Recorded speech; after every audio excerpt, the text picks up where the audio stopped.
ඒ බල මොකක්ද කරන්නේ? මෙන්න මු ලැප් එකේ ඉන්නේ බෝඩ් එකට දාලා අඩෝ නෑ මම මේ ලැප් එකේ කීබෝඩ් එක මොස්ස වෙන්න නැතුව කියන්නේ. ඒකයි මම මේ වැටි කරගන්න ඕන නිසා ෆෝන් එකේ කීබෝඩ් එක මොස්ස වෙලා. මටත් කියලා දෙන්න. මරේ උඹට කියලා දෙන්න. මෙන්න මේ ඇප් එකෙන් තමයි බං වැඩේ කරන්නේ.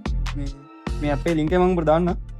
මේ ඇප් එකට ගියපුවම බං මෙතන මේ අපි ඉස්සරහම ෆෝන් එකේ හොට්ස්පොට් ඔන් කරන්න ඕනේ. ෆෝන් එකේ හොට්ස්පොට් ඔන් කරලා අපි යන්න ඕනේ අපේ ඇප් එකට. ඊට පස්සේ මෙතන තියෙනවා බං කනෙක්ට් කියලා. මේ කනෙක්ට් එකට දුන්නාම මෙතන මේ යට තියෙන්නේ haven't installed PC receiver කියලා.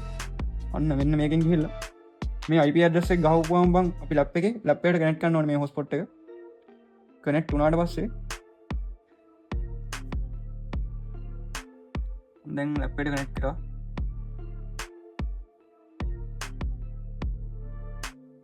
කනෙක්ට් කරාට පස්සේ අපි මේකේ තියෙන මේ IP address එක ගහන්න ඕනේ අපිට ෆෝන් එකේ වෙලා තියෙන .168.43.1.89 මේ ගාපුවාම මේ ඔටෝ ෆයිල් එක ඩවුන්ලෝඩ් වෙනවා. මෙන්න මේ ෆයිල් එක තමයි PC එකට අවශ්‍ය software එක තියෙන්නේ. මේක ඊට පස්සේ අපි ඕපන් කරලා එක්ස්ට්‍රැක්ට් කරගන්න ඕනේ.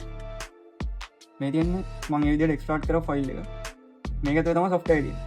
මේ software එක ඕපන් කරගත්තාම පුළුවන් අපිට එනවා කෝඩ් එක ගන්න. ඒ කියන්නේ අපිට කී එකක් වගේ හම්බ වෙනවා මේ තියෙන මෙතෙන් දැන් වෙනවා software එක. මෙතනින් කී එකක් ගහන්න ඕනේ අපි. එතන ගහමු එකේ වටක් ගහමු. 1 2 3 4 5 6 7 8. යටත් ඒකම ගන්න. 1 2 3 4 5 6 7 8. කී එක සෙට් කරාට පස්සේ දැන් Wi-Fi වලින් කනෙක්ට් කරන්න තියෙන්නේ. අපිට ෆෝන් එකෙන් පුළුවන්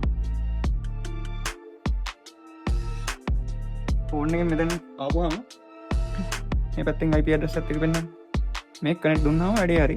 එතකොට මෙතන අපිට පුළුවන් screen pad කියලා option එකක් තියෙනවා. මේක දෙන්න ඕනේ. දීලා ඊට පස්සේ අපි ඉස්සලා ගහුවේ කී එකක්? එකේ වටන්න ගහුවේ 1 2 3 4 5 6 7 8. දැන් කනෙක්ට් වෙනවා. එතකොට අපිට මේ ලැප් එකේ screen එක ෆෝන් එකෙන් එනවා. අපිට මේ mouse එක පාවිච්චි කරන්න පුළුවන් මේ screen එක වගේ නේ. මේ විදිහට අපිට ඕන ෆයිල් එකට යන්න පුළුවන්. ඒ වගේම අපිට මේ කීබෝඩ් එකක් විදිහට පාවිච්චි කරන්න පුළුවන් බා. මේ අපි ටයිප් කරන ඒවා අරගෙන පේනවා. කීබෝඩ් එක වැඩ නැති වුණත් mouse එක වැඩ නැති වුණත් මේක පාවිච්චි කරන්න පුළුවන්. ඒ වගේම මේ ලැප් එකේ ස්ක්‍රීන් එකත් මේකෙන් පේන හින්දා මරු. ඒ වගේම තව වැඩක් තියෙනවා හරිද? මේකේ බං අපිට දැන් ගේම් ඉන්ස්ටෝල් කරා නම් ගේම් ගහන්න නිකන් අර මේ ජොයිස්ටික් එකක් වගේ පාවිච්චි කරන්නත් පුළුවන්. නේ? මෙතන සෙන්සර් එකකින් නේ තින්න නවතින. මොස්ටන්ඩඩ් එකේ මේ එක මේ වගේ තව තියෙනවා Call of Duty එකට තියෙනවා Vice City එකට තියෙනවා. මේක අපිට කැමති කන්ට්‍රෝලර් එකක් හදාගන්න පුළුවන් ඕන නම් මෙතනින් ඇඩ් කරගන්න පුළුවන් ජොයිස්ටික් ඇඩ් කරගන්න පුළුවන් නේ කස්ටම් කරලා හදාගන්න පුළුවන් අපිට කැමති විදිහට නේ. එතකොට ඒ කන්ට්‍රෝලර් එක මෙහෙම සේව් වෙනවා. ඉතින් මේ වගේ මේ ගොඩක් වැඩ කරන්න පුළුවන් මේකේ. අපිට ශබ්ද අඩු වැඩි කරන්න පුළුවන්. මේකේ සවුන්ඩ් එක අඩු වැඩි කරන්න පුළුවන්. සින්දුවක් දාලා දෙනවා නම් ඒක ප්ලේ කරන්න ඊළඟ සෝන් එක යවන්න. ඕෆ් කරන්න උනත් පුළුවන් මේ ලැප් එක. ඉතින් මේ විදිහට තමයි මේ ඇප් එක කනෙක්ට් කරගන්නේ. මම දාලා තියෙන ලින්ක් එකෙන් ඇප් එක ඩවුන්ලෝඩ් කරගත්තා නම් මේ ලැප් එකට දාලා software එක ඩවුන්ලෝඩ් කරගන්න පුළුවන් මේ ඇප් එකෙන්. ඒක ඩිස්ක්‍රිප්ෂන් එකේ දාලා තියන්නම්. එතකොට ඔයාලට ඩවුන්ලෝඩ් කරගන්න පුළුවන් ඇප් එක. ඇප් එක හරහා ඔයාලට software එක ඩවුන්ලෝඩ් කරගන්නත් පුළුවන්.